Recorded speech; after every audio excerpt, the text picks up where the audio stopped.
This is a grudge to be settled.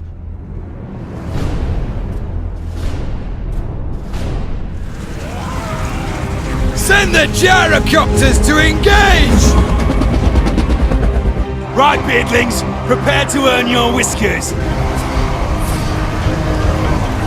Get away from these lands! They're all dwarfish and will be for all time! Kazakhan! Kazakat! Ah! Dowie! Charge! We will push back the Dread Legions and premier dynamo! We fight for our holds against this spawn! Track down the Chaos Things with trusted dwarven steel!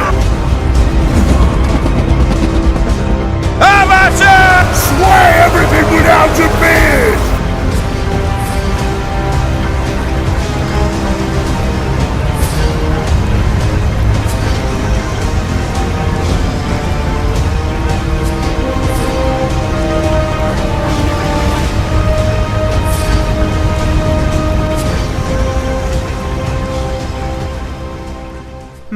Something isn't quite right about this. Let's just make a very little change quickly. Ah, War of the Beard round 2. But this means I've got to make another sick intro. Within Ulthuan, the realm of Calador is the home of the dragons, and in ancient days the noble beasts seemed almost without number. However, times have changed, and now, in the cavernous depths beneath the Dragonspine Mountains, they slumber away the centuries to be awoken only by the most ancient Caladorian songs.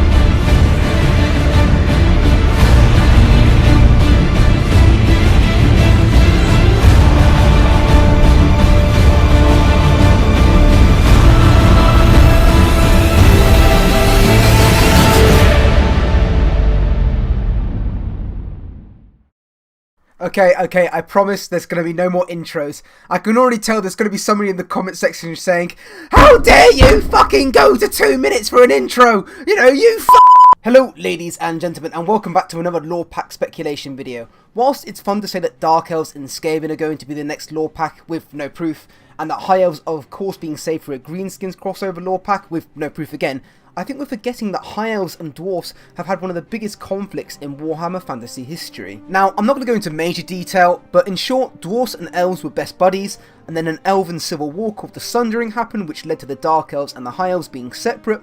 Malekith of the Dark Elves thought it would be a bit of a laugh to tickle some dwarf beards by killing some of their kin dressed as a high elf. The dwarves were like, what the fuck is going on? The elves were like, nothing, mind your own business. So the dwarves went to go ask face to face. This resulted in these dwarves getting their pubes shaved, which led to the War of the Beard for 400 years. As you guys can clearly tell, I know my lore, just, you know, the amount of detail and depth I went into there. So this gave me the idea of the Thunder and the Dragon. This was a hard DLC to make, as the dwarves have so many potential candidates for DLC in terms of lords, heroes and units, and trying to find ones that fit best and also make sense is really difficult. But I settled on this idea as I felt it had some great ideas and left room for future lore packs as well. Just for a bit of background, I was going to talk about Grim Burlockson, the engineer, versus Clan Moulder, but then I felt Clan Moulder might be used for a different DLC, so what would we have instead? High Elves fitted perfectly, and what better High Elf than Prince Emmerich of Calador, one of the last descendants of the Phoenix King Calador the Conqueror, obviously being related to Calador the Warrior, who started the War of the Beard. Now, after doing some research, I realised that dwarves have so many units like the Thunderbarge, Doomseekers, Goblin Hewer, Dragon Slayer, Demon Slayer, Iron Drake Drakefire Pistols, Shield Bearers, Rune Golems and Shard Dragons, etc. that we could be seeing in the future. So instead of just picking them at random, I feel we need a proper theme to justify having them. For example, Thorek Ironbrow being a Rune Lord with Rune Golems. Yes, I know the problem with doing that, they are slumbering since the Vortex, since that it has taken their magic. but it's an example. You could have a lore pack with a made up lord by CA in their universe that has Karak Zorn as a faction, with a faraway starting location trying to stop the vortex so they can awake the rune golems. So, for a bit of background on Malachi, he is an adventurous inventor or a gifted engineer depending on how you look at it. He's the creator of the ironclad Unsinkable, which sank, and the first airship Undestructible, which exploded killing many dwarfs. After this, he felt a great shame and took the Slayer's oath of wanting to die a glorious death. He also carried on inventing, being a Slayer, and made the more successful airship Spirit of Grongi and the Goblin Hewer. And whilst being bum buddies with Gotrek and Felix, created a cranked operated machine gun carriage. But Malachi was more like he didn't really care about this. He thought, unless a demon fucks me to death and kills me, I won't be happy in the eyes of the dwarfs. Now, don't get me wrong, I understand the problem with Malachi. He's not a proper legendary lord, which could stop other ones getting into the spotlight. In his lore, he's not been known for having an army, maybe just a couple of slayers here and there, etc., which really puts people off having him as a legendary lord. But when compared to Grim Burluxon, his campaign would offer significantly more gameplay. Obviously, Grim Burluxon in Mortal Empire's campaign would start at his faction's location on the World Edge Mountains, which is already overcrowded and would be very boring as there are many dwarf lords already there. You could put him in a Vortex campaign, somewhere exciting, however I feel Malachi would just fit this far, far better. So Malachi, being a Slayer, wanting to find glorious death, he is of dragons from Ulthuan causing mayhem in the Southlands under Emmerich of Kalador's command. He's going to group together other like-minded Slayers and dwarfs who want to seek adventure, and they head to the Southlands to confront this threat. Now, as bent as that sounds, it could be really cool. Malachi could start in either Karak Zorn on the Southlands World Edge Mountains, or a bit further in at Greybeard's Prospectors. In Mortal Empires, he could be near the Black Gulf, or potentially the Pirate Coast. So as for his campaign, I spoke to my campaign guy who's played every legendary lord on the hardest difficulty and completed it. Yeah, he really knows his shit. And the first one which I thought of, which would be really cool, is a Slayer Horde faction. You know, sort of focusing on not having settlements and more moving around everywhere, just killing what's ever in sight. Obviously for your hardcore campaign players, this would be really fun, but Dwarf and Horde faction don't really make much sense. But it would be different gameplay from the previous Dwarf lords. So the second, which seemed more reasonable, was a campaign like Vampire Coast, but instead of having their ship, you have a thunder barge or a submarine that Malachi's made. I understand obviously how far-fetched that sounds, but it could be really cool moving around, basically upgrading yourself. The last is having a campaign mechanic similar to how Clan Scryer's workshop is, where Malachi has to kill high elf lords riding dragons and just general dragons to get their scales to make more of his machines dragon/fireproof. Obviously that's far-fetched as well, but it could be exciting. But if the Hunter and the Beast has taught us anything since its release, it's that CA can pretty much do whatever they like and make up lore. Now, moving on to Malachi in battle and other units in the lore pack, I want to show this clip from the Everchosen that happened relatively recently of Norska versus Dwarfs. So if you can do a ton of damage to them with those blasting charges before they make their way to you, that's the most effective time to take them out. Exactly, and as the action's already kicked off over here, you can see some of that early aggression is taking place. Ooh, those copters were looking to get some of that early damage in, but those mana cores were already a perfect pick. Like, they're already making sure that the Norskins are going to be able to approach without getting completely harassed. So that Gyre Bomber is looking for a place to drop some toys. Exactly, yeah, it just wants to get that opportunity, but of course we do have the Mammoth over there kind of forcing it back a little bit with its ranged fire, but take a look at some of these shots coming in from back over here. These Quarrelers, you've got some great range. They're going to just poke some shots, get a little bit of damage done to these Manticores that will allow Norska to have some aerial control over, you know, how the battle takes place. So just trying to shoot those things down ASAP, basically. Oh, here.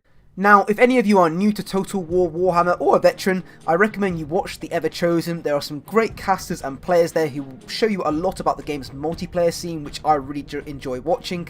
But just make sure you watch out for Party Elite's spinning camera game, because it might cause you to feel sick. If you watch the stream, you'll understand what I mean by that. But this particular first match really stuck with me, as it really shows how well counterpicking can work in the game. Basically, the dwarf player is not expecting manticores as it gets countered easily by thunderers. Therefore, the mind game of not taking thunderers to save costs happens to leaving the gyrocopters unprotected, which leads to manticores coming out as another mind game pick. But what if there was another unit that could go another level deeper into the counter picks and mind games there? This leads me on to the first unit of the lore pack, the centerpiece for the dwarfs, the Thunder Barge. Now, of course, the Hunter and the Beast has set the tone for how big units can get in the game with the Dread Sauron, and the Thunder Barge could be one equal in size. This Thunder Barge would be a very similar unit to that of standard war wagons with a few differences. So first, magic resistance as standard for dwarf units, similar armour and speed to that of gyrocopters but with more health to make up for its larger hitbox. Poor melee attack and defense, but 200 ammunition for armor-piercing missiles which come from dwarf thunderers shooting from the sides, possibly 360 fire arc with 140 range, so not being too far but enough distance to get some space between itself and its attacker, and 36 missile damage with fire whilst moving, being on par with war wagons. Lastly, similar bomb drops to that of a gyrocopter. This unit would cost around 1,300 since it has more uses than a standard war wagon with bombs, magic resistance and having the benefit of being in the sky, but basically right now dwarfs have air presence but no air superiority. This unit would allow gyrocopters to fall back to the Thunder Barge instead of having to go all the way back to the main army's thunderers, allowing for far more skirmish and different builds from the dwarfs. For example, manticores would have to think twice before chasing a gyrocopter with this unit on the field. Of course, the Thunder Barge would have a Regiment of Renown, Wrath of Thunder. This Thunder Barge would have more health with similar stats overall, but this time has organ guns on either side which possibly can only shoot left or right depending on how it works. 24 ammunition, slightly less range than normal organ guns, but 334 missile damage as standard. With better bombing than that of a standard Thunder Barge, I feel this Thunder Barge would focus on more being a cav and chariot denying unit than air superiority. Perhaps costing around 1,600, similar to the Black Lion's war wagon. But moving on to Malachi Mackenson, he was a hard one to make when being on foot. I feel he would be a hybrid weapon infantry, basically using his double pistols at short range with decent damage, not too far range of 85, but he is a slayer at the end of the day, so he should be unbreakable, and being able to take one of those hammers off his back to fight in combat would be absolutely lit, with decent melee attack and defense, with also some buffs for artillery units similar to a master engineer. But the reason I'm giving him a lot is because I feel if we do get another dwarfs lore pack, it will most likely be a rune lord as the legendary lord and not an engineer, so Malachi should obviously offer some engineer traits as well. I think Malachi should cost around 1,500, just under other dwarf legendary lords, but can take the spirit of Grungy Thunder Barge as a mount, costing an extra 1,100, so putting him up to 2,600 gold. I don't think this should be unbreakable, that might be a tad OP, but basically the same stats as a standard Thunder Barge, but with all the benefits of being a lord, so encouragement, etc. Now of course this is a fancy new unit of the lore pack for the dwarfs, so the other two have to be used from existing skeleton models, and the first is Doomseekers, which make perfect sense in a Dragon versus Slayer lore pack.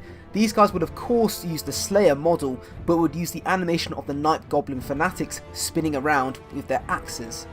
Obviously similar stats to that of Slayers, but I feel anti-infantry would make far more sense. These guys are damage dealers with frenzy, focusing on cutting through hordes of goblin or skaven, unbreakable with deathblow of course, costing around 900, so on par with Slayers, but these guys could fill up a front line to take the fight to the enemy, or keep them back as a cleanup unit in the late game.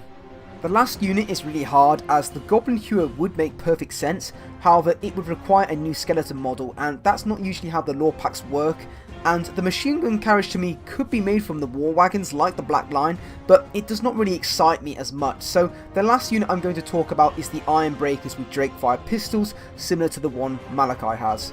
These guys are basically on par with Iron Breakers, but they have Drakefire pistols instead of their shields. I feel they can't really shoot at air units, but I guess that's to be decided. Less range than Thunderers of course, but they do more damage with armor piercing missiles that are good against hordes or units with high armor. But that's my dwarfs done. We are going to move on to high elves now. I mean, it would take ages and this video would be way too long if I go into all the Regiment of Renown for those units as well. I think I'll run through them a little quicker than the dwarfs. So Prince Emmerich of Calador for starting locations, I feel the Gulf of Medes or near the Churning Gulf at the bottom of the Southlands in the Vortex campaign would be a must. He would easily confront Malachi if he was at Greybeard's Prospectors or Karak Zorn in the campaign. In Mortal Empire's campaign you could put Emmerich at Calador, but that would be pointless in my opinion to have another High Elf Lord start there on Ulthuan, so perhaps the Pirate Coast or the Black Gulf, mixing it up in the south of the Empire. Either way though, I think a Dark Elf Lord or a High Elf Lord starting down there would lead to some fun gameplay. I think his campaign could be a number of things: recruiting dragon mages from around the Southlands or collecting waystones. Lastly, perhaps maybe having a grudge on the War of the Beard and hunting down dwarf heroes that live in the Southlands mountains. Many ideas, but obviously you've got to look out for lore, but CA could do it. So that brings me on to Prince Emmerich in battle. Now, of course, we need a fucking High Elf Lord that can fight in the air and go toe to toe with lords like Malachi, because right now, Alariel just ain't cutting it when it comes to one-on-one fighting. I mean, Elfarion will be fine, but if we get Emmerich, that would just be as good. So I'm going to use the stats from Mizik's Legendary Lords 2, and I always want to say thanks to all the creators of the mods that I've used in the intro, the map, the rune golems section, because they are really good and they've helped me of course create this video. So Prince Emmerich on his mount, Manif Nifnir, god I hate that name, costing around 3,583.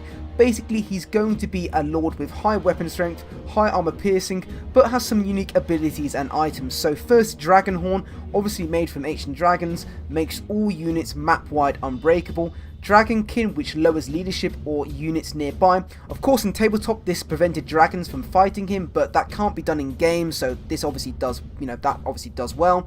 Starlance increases his strength, but in game, it's melee attack and armor piercing, but also armor sundering, since no armor saves could be taken against this in tabletop. So he's a really good Lord Sniper. And lastly, Death Do Us Part. His dragon would go into a frenzy if Emmerich died in tabletop, but obviously we can't do that. So Emmerich basically gets a 44 damage resistance ward save that sort of fits more into the game better in my opinion. Moving on to other units in this lore pack, the main one to go with the DLC for the High Elves would be Lothern Skycutters, fitting into our air-themed Dragon and Slayer DLC. These would be very fast, possibly one of the fastest units in the game, obviously shit in combat, but armor-piercing missiles, very similar range to standard chariots, but I think this unit would focus on being the war wagons for the High Elves, dealing with chaff like harpies or even taking out gyrocopters.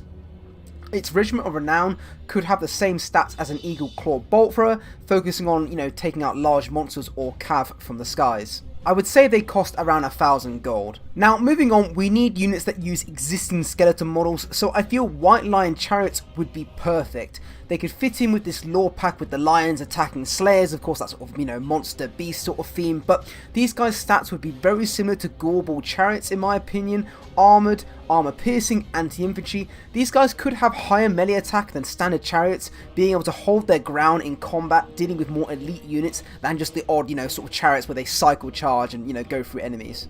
But the main thing, it would be a different way of getting fear and possibly terror than bringing a flying unit like an eagle or a dragon. Obviously good at routing armies like Skaven and Beastmen, costing around 1,200, but I understand some people don't want more chariots since High Elves already have a lot of chariots and they don't really need another one. So the last unit was really hard to think again.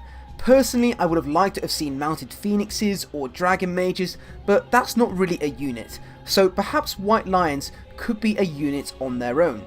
Using the models from Razorgore herds, these guys would be cheap anti-large for the cav game, not making you have to take the expensive Fireborn all the time, armor piercing, subject to rampage, causing terror. A Regiment of Renown one could add fear, or remove rampage, or give these guys more armor. Lots of possibilities there to make an easy unit with existing assets. Now you may say this DLC would be better with Corhill, the captain of the White Lions, but no! I want a lord with a flying mount, so fuck that. I mean, just to put this, DLC in perspective, imagine a trailer with a gyrocopter running away from a dragon in the mist, and then suddenly the mist clears and there's a thunder barge there where Malachi goes, open fire, killing that dragon. Then the trailer opens up to Slayers fighting White Lions with Doomseekers running into White Lions of Charis. I mean, it would be dope. But anyway, if you made it this far, thank you very much for watching. Let me know what you think in the comments, of course. I know this is not the next DLC because I know it's not cross-game, of course, but I do want some dwarf love at some point. But once again, thank you very much for watching, and I'll see you next time. Bye.